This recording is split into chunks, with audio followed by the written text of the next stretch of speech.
Don't have any final injury report for you. I would tell you, Watson, it's not going to be good, and he won't be ready this week. Juju won't be ready this week. So, um, two different things there. Uh, as far as the game goes, I liked what I saw as far as just the team effort. All three phases contributed.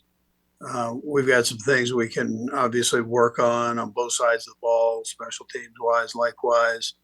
But there were some real positives that we can we can take out of the game. We rushed, obviously for a lot of yards offensively, defensively.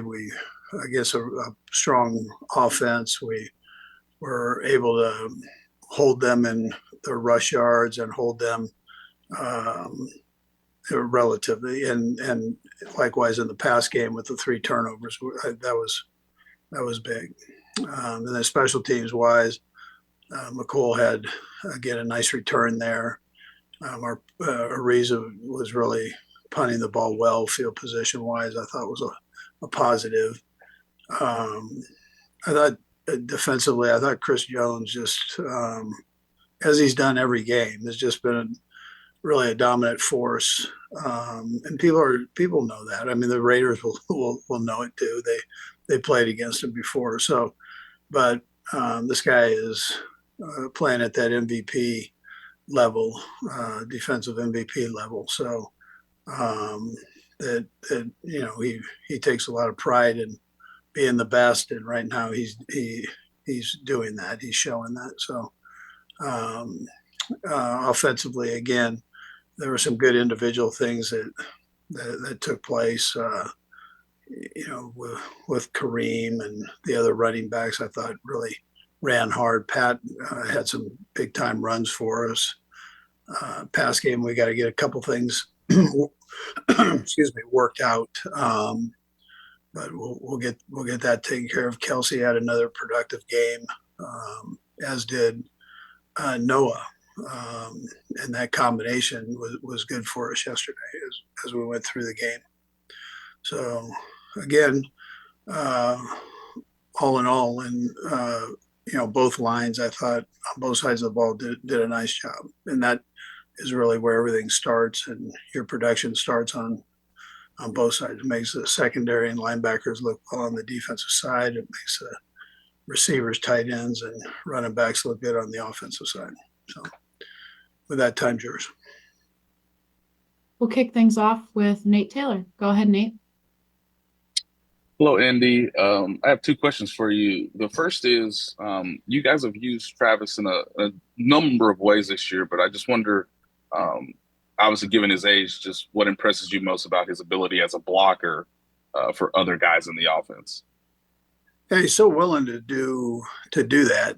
You know, he just wants to win is what he wants to do, and make sure that we're doing well offensively. He's not selfish that way. He just wants to be in there, right? He wants to be in and playing, and as a result, if you take out the offensive lineman out of the picture, he's always one of the top play per game guy, and that's him.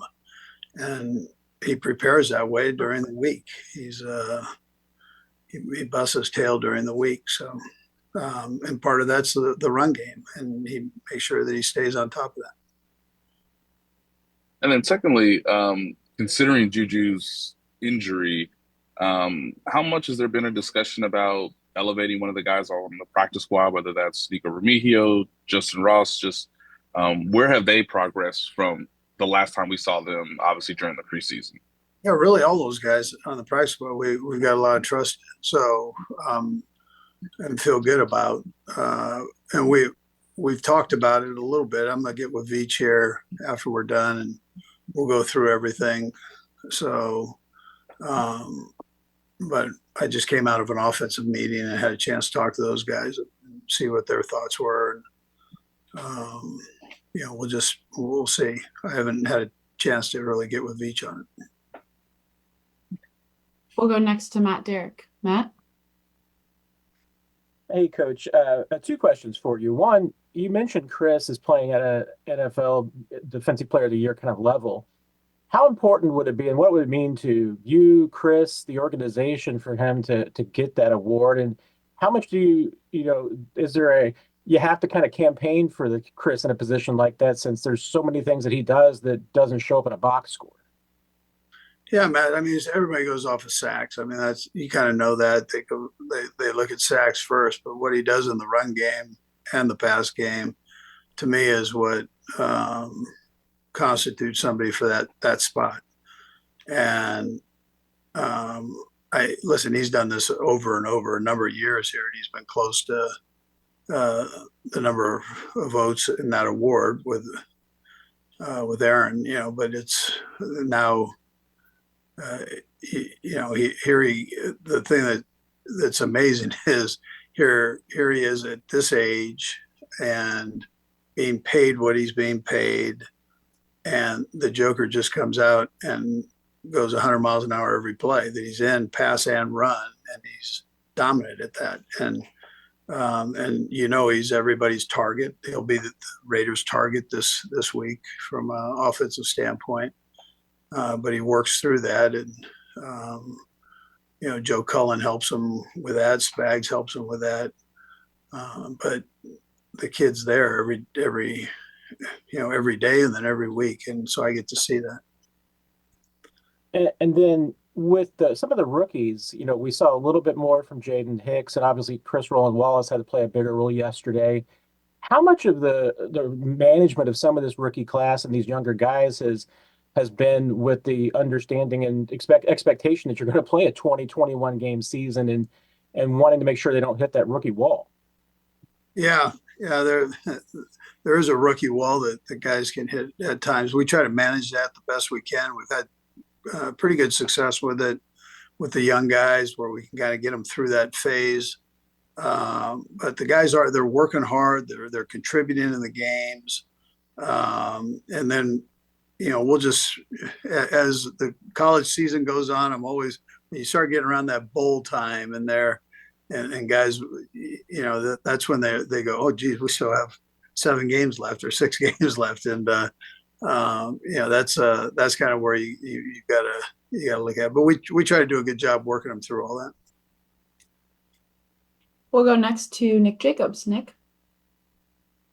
And Kelce, I'll have a follow-up if I can, please. Andy, for you, throughout this year and through a lot of these big moments, it seems like the team can just find a way in the fourth quarter to lock in and close things out. Where do you feel like that's kind of happened for you guys over time? Yeah, Nick, I think it starts with your locker room, your coaches, and just how do the guys like each other, like playing together, and then that whole trust thing that they develop with each other, I think, is important. Everything's not going to be roses when you're playing. You're going to have ups and downs in games. Very few teams go and win every game during a season. So you literally take it game by game and make sure you're taking care of business this week. And but I think the locker room has a big part of that. The coach's attitude with everything has a big part of that. And then lastly, for you guys all getting together Friday night to be able to go watch high school football and everything, for you kind of on the sidelines, is there times where you're kind of looking at something as a play caller and seeing some of that? And what did it mean to you to see Tate be able to throw that game-winning throw there in the final 10 seconds? Yeah, how about him, man? Gee, man, both those guys, gee, and playing opposite each other. That was something.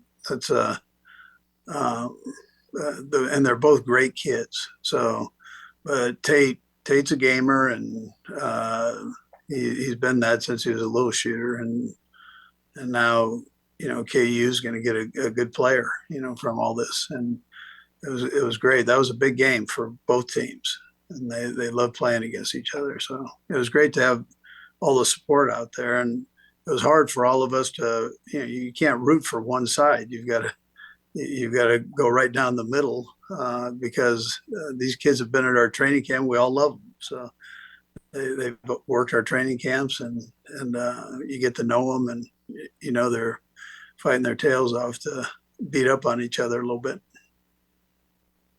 We have 3 more quick ones for you. We'll go first to Pete Sweeney. Coach, the snap numbers indicate that Najee Johnson will end up being the choice, at least first, to potentially replace Jaylen.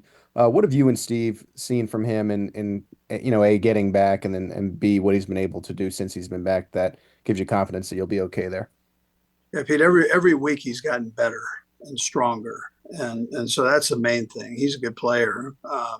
It's that he has the confidence in his leg, and the leg's strong, and that just happens by playing. So every week it's been a positive going forward, and he's ready for the spot. And Two's also been in there. He's done it, and so he knows what it takes. And 2 different body types, and we'll need both of them.